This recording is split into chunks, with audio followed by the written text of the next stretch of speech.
That's going to be one of my messages to everybody is don't be Right. afraid to fail. Like, anyway, because it was the greatest breakthrough I've ever had in my life, passing that exam. And I was bawling my head off and just in my car, in my head going, I was so scared of this that I couldn't do it. And I could. My name is Kevin McIntosh, and this is the Closing Table, where we talk to experts about their experience in real estate all across the country. Let's go.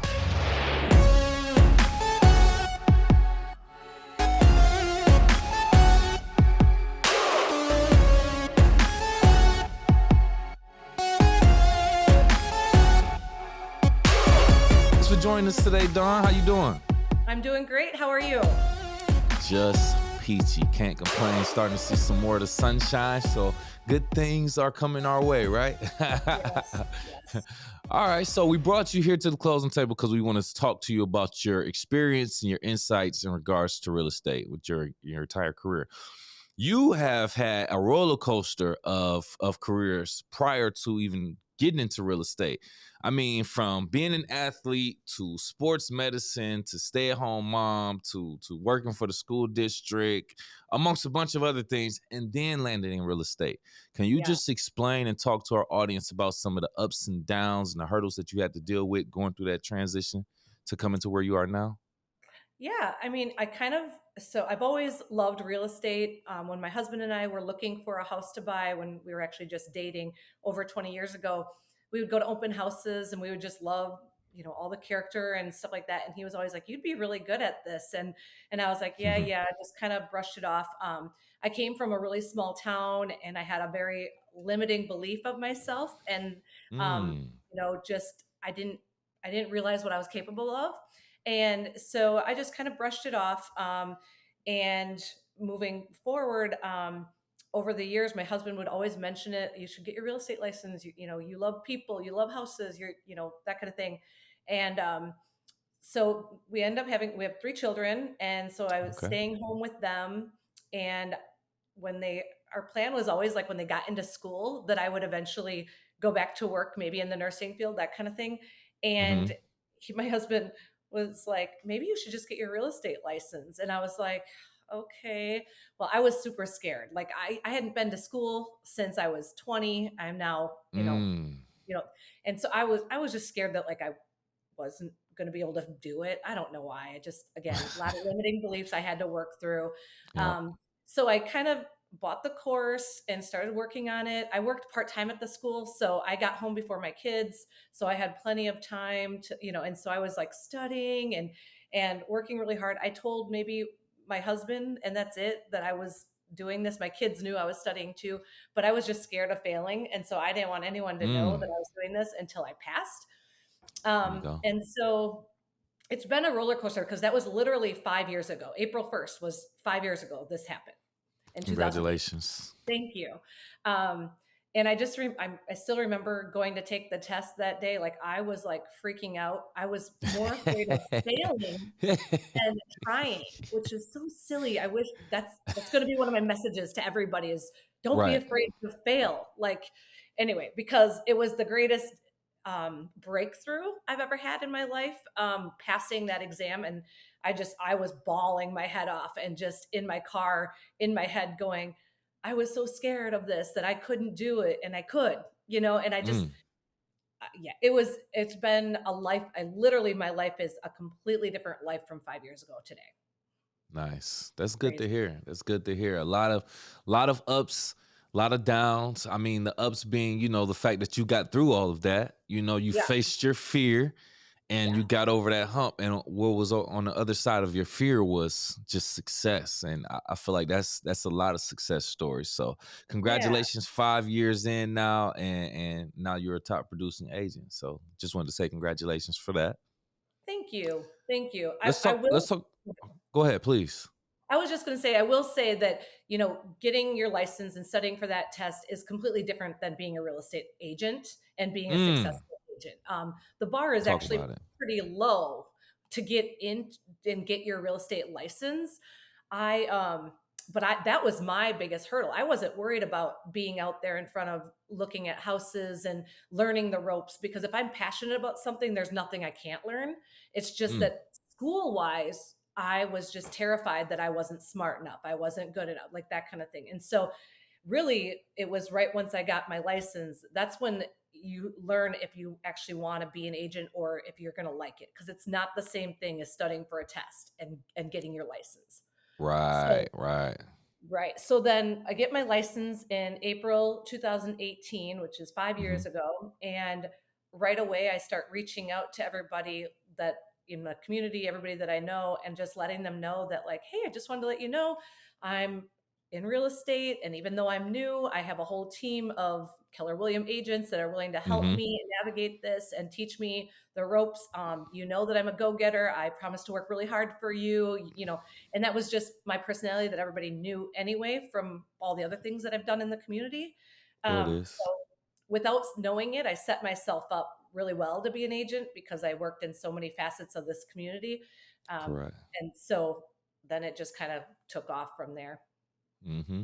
And we will talk about the many roles and positions that you've held in the community and over your lifetime. We will talk about that, but that is a key factor in success for a real estate agent in a specific community, if you would ask me. And speaking of community, can you just describe or first tell people the current market that you serve, and then I want you to describe the uniqueness of your current market. Sure. So our market is actually is in a really interesting place. It's different than I've ever seen it because I'm seeing wonderful houses go on the market and sit, and I'm seeing regular houses still get multiple offers. So it's a really weird market. It changed around November when the interest rates started to increase, and then with the natural slowdown that we get with the holidays, um, Hmm. it was a really weird, slower market in November, December.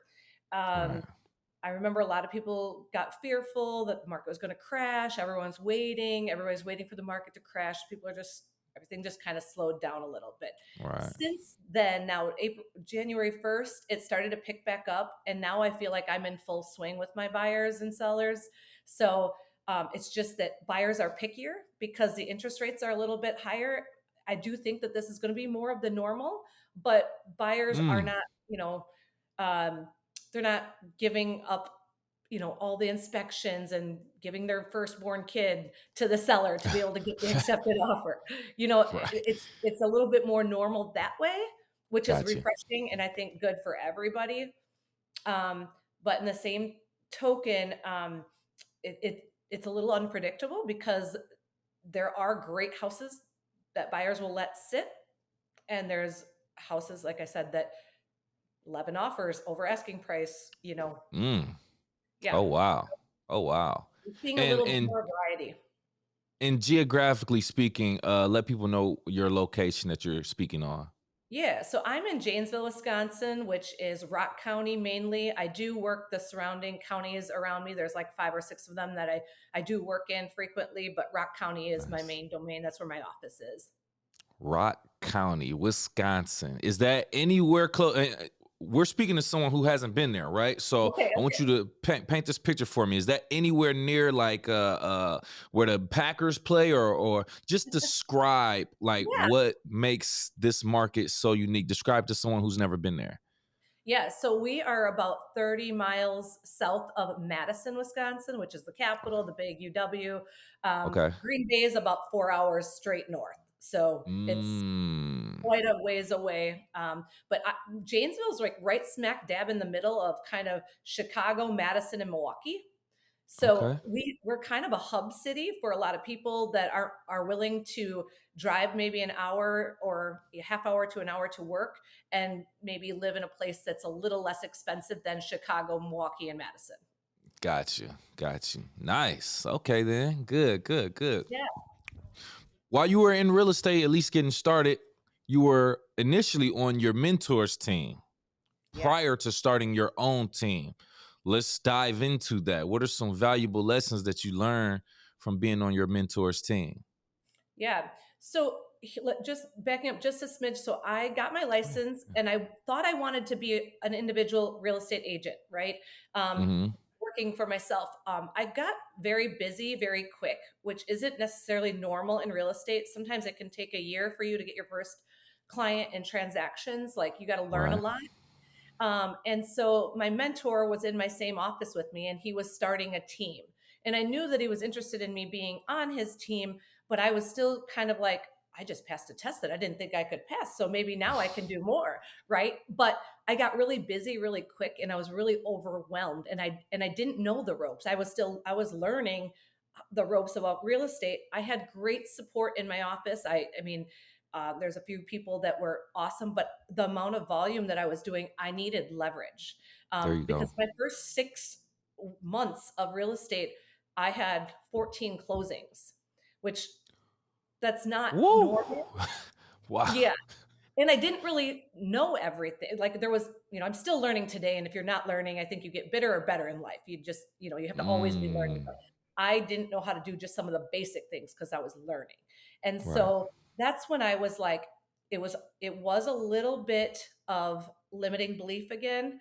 And so I just took the easy route. And that for me was joining his team because then I have an admin support that's going to be putting my listings in, scheduling my pictures for my listings, helping me with an offer or any questions that I might have to be the Right. most competitive and be the best. So it really, in retrospect, like I did it because it was safe, but it was also a really great experience. And I don't live my life with regrets. I think you just do what you have to do.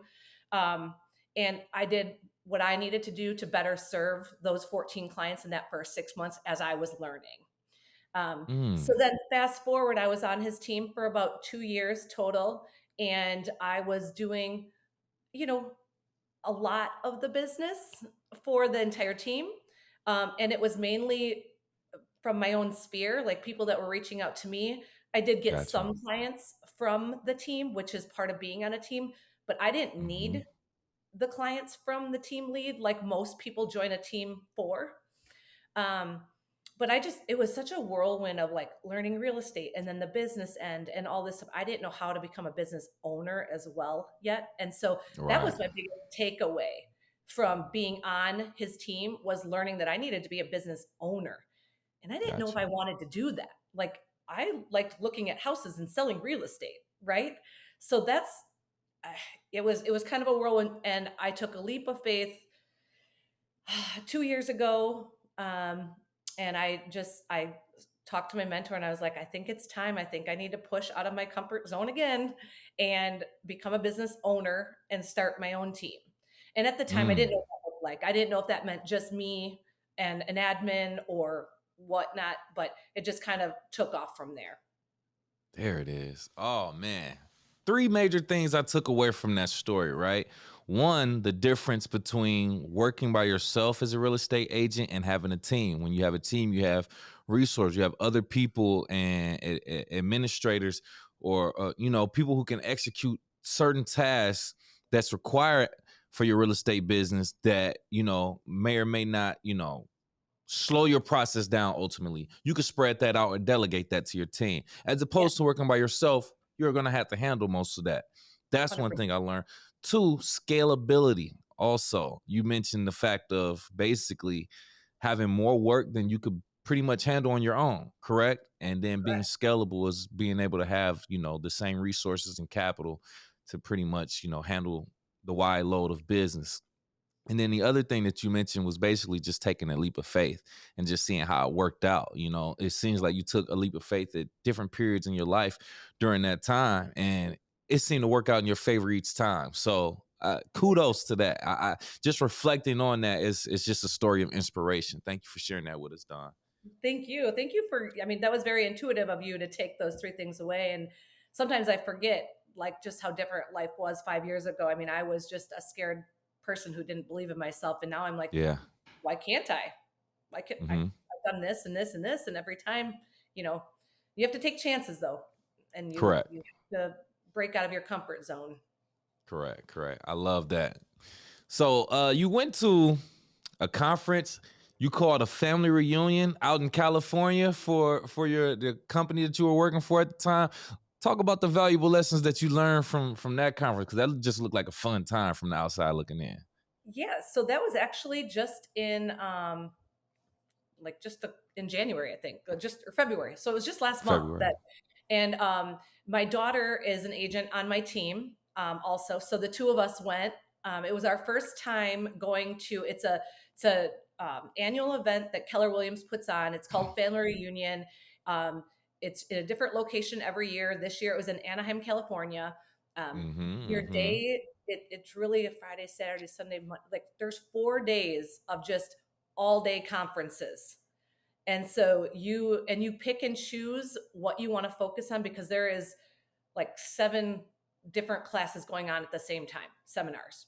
And Mm. so I focused heavily on anything that had to do with listings, bettering myself to be a great listing agent, great conversations when listing a home, that kind of thing. Because as a team lead, that's what I really need to specialize in so that I can Right. help my team, work with the buyers that come from that listing that I obtain.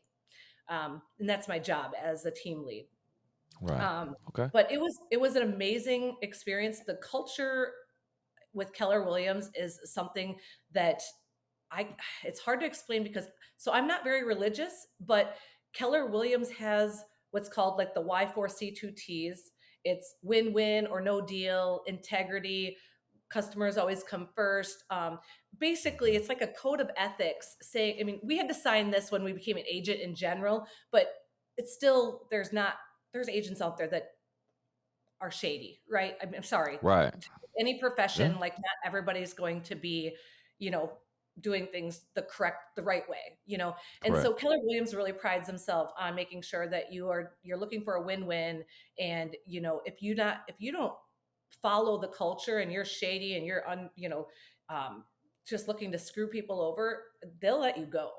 Um, just from the Mm. higher up, I mean, they're not just picking anybody to work for them, in my opinion. I mean, that's and every market center is going to be a little bit different. Maybe you have a crappy market center, maybe not a great team lead, like that kind of thing. But mine personally just makes me want to be a better person every day. And so Yes.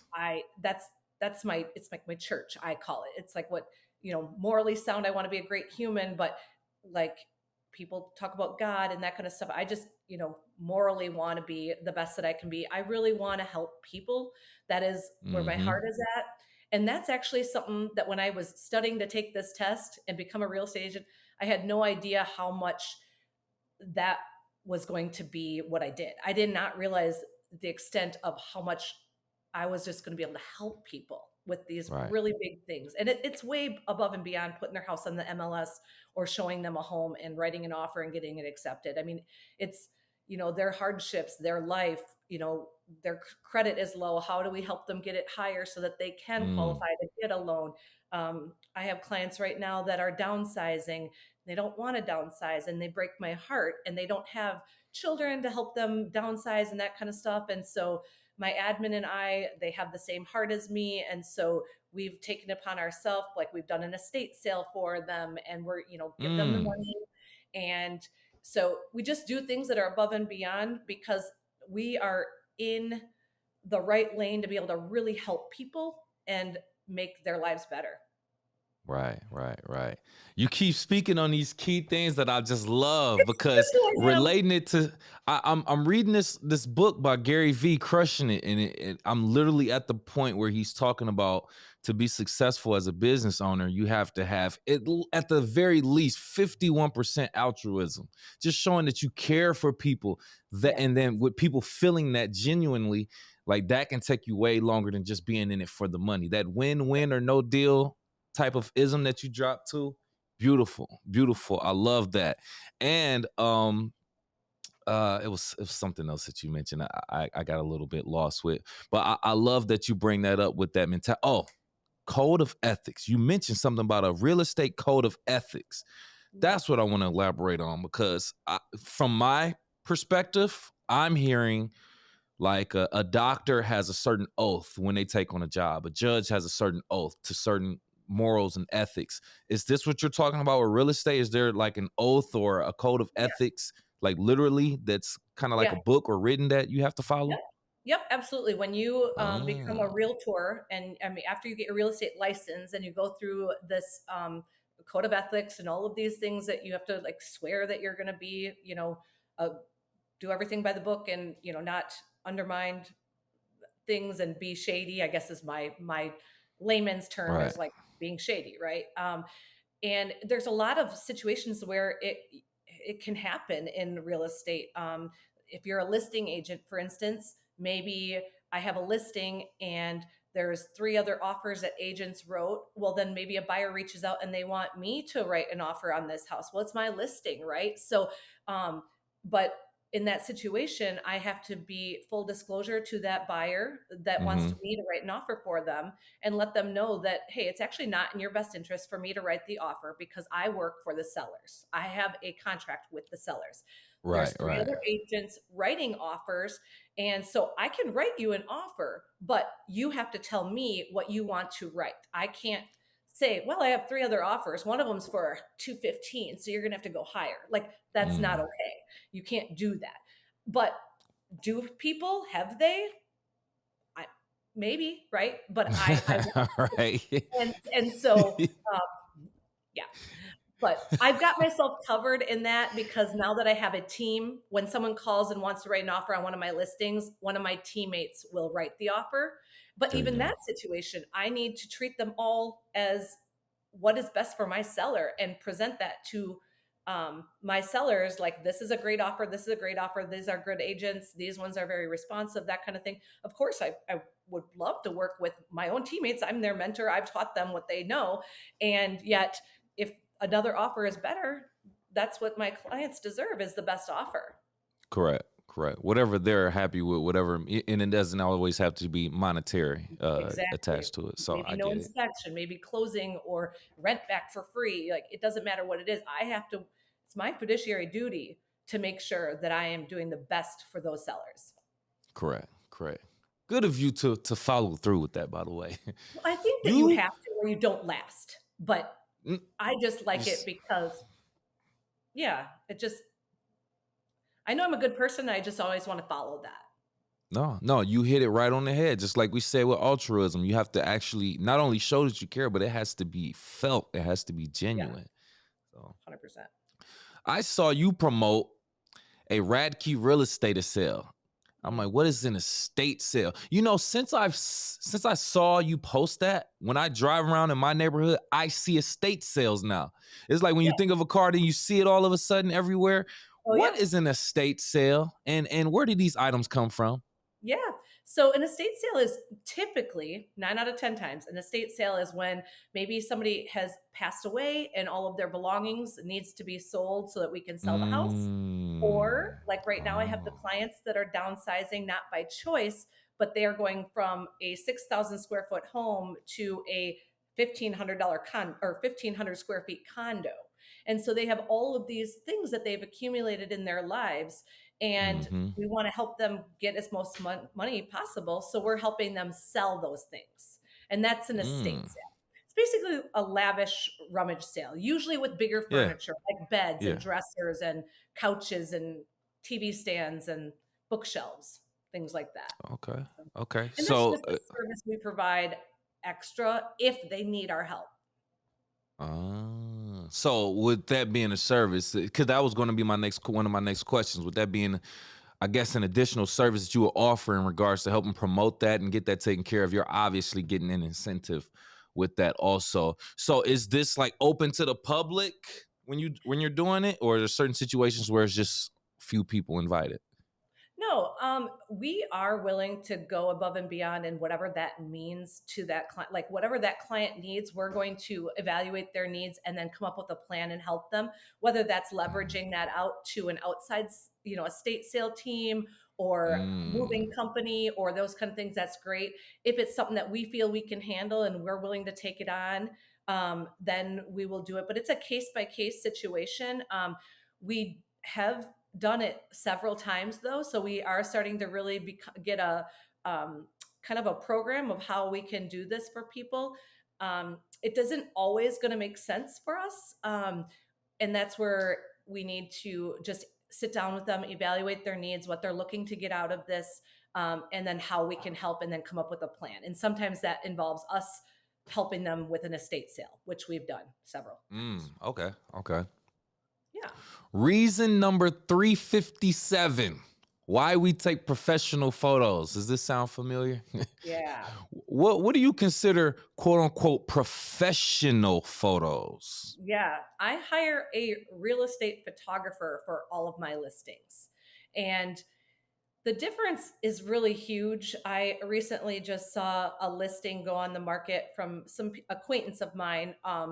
And I was like, oh, I wonder who they're going to list with since they didn't reach out to me, which is absolutely fine. Like everybody knows two or three agents, and you're going to, but I just want to get out to everybody. Please interview agents and don't just pick your friend Yeah, Sally yeah. who's sold 5 houses last year and does it on the side, or, that kind of thing, because that same house that I'm talking about right now, it was all the pictures were just so dark. It doesn't do the house justice. And I've been in the house, so I know what it looks like.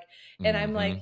I just feel really bad for them. And at that point, they have a signed contract with someone else. I can't reach out and be like, "Oh, tell your agent to take better pictures. Those are awful. Like that second one's blurry. It's upside down." I can't. Once you are in contract with someone, I can't do that. So Oh, I I really didn't know just that. yeah. So I want to encourage Okay. people to just at least have a conversation with more than one agent and then choose the Mm, one that's a good fit for you that you think mm, is going to help you get the most amount of money. Because when you're listing your home, if your pictures are dark, if your pictures are blurry, if they're yep. crooked, that kind of stuff, I'm Not sorry, high resolution. Yeah. right. 95% of people find the next home that they're going to live in online. Do you want a dark, That's a blurry fact. photo representing your home, or do you want a bright, beautiful, big, clear picture that shows the outside trees and the nature, that kind of stuff? It's huge. It's really Yep. huge. Yep. Um, Yep. and yet I still see agents that have been around for several years just doing it the same old way. But that's my opinion, and I know Yeah. everybody Yeah. maybe doesn't agree. But whether it's $1 million listing or my $100,000 listing, we're going to do professional photos. The only time that I don't is tenant-owned properties or multifamilies, and and here's the reason why. Please. The sellers want to sell their house, but the sellers are the ones that live in that house. Those are tenants who probably really don't want to sell, don't want the management to change 9 out of 10 Ooh, times. They're okay. afraid that the next owner is going to kick them out. They're afraid that they're going to have to find somewhere else to live. They're not invested in selling the house. And so, Uh, most often, even if the landlord asks them to clean up the house, that's their house. They don't have to clean it up. I mean, I've shown multifamily homes that have had things that we're okay. Just don't look over there. Yep, yep. yeah. Got some things on the nightstand. You got, you know, and that's the real truth.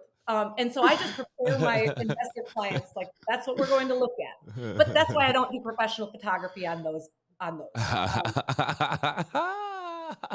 That was so funny. I painted an entire picture in my head just from you saying nightstand.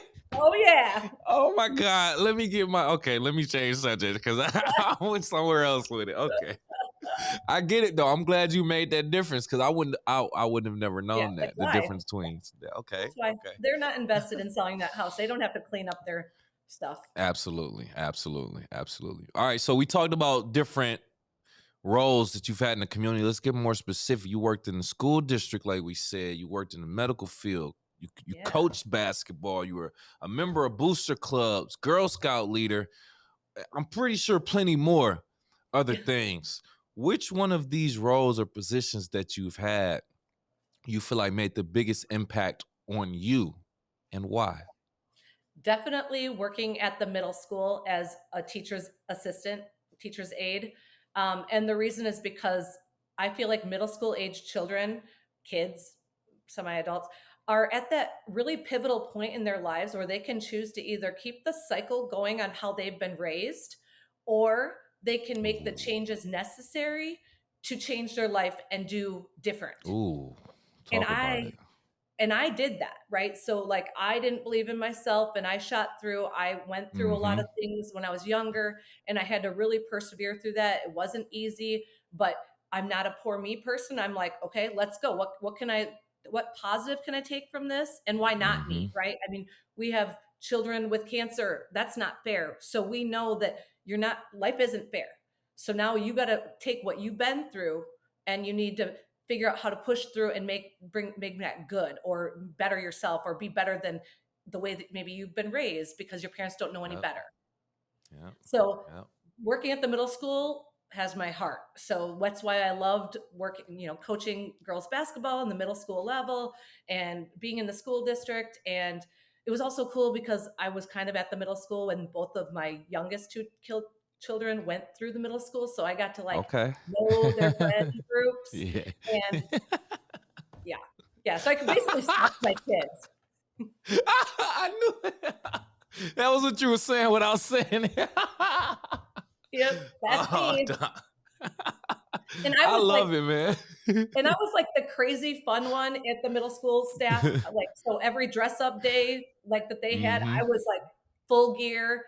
At one point, Oh, I was the ZAP coordinator, so ZAP, which is zeros aren't possible, whatever. And so I made like a okay. cape, and I put ZAP, the Rad Zapper, and I made up a rap. I was like, I'm the Rad Zapper, and I'm here to say, Oh, mom. Oh, mom. Go home.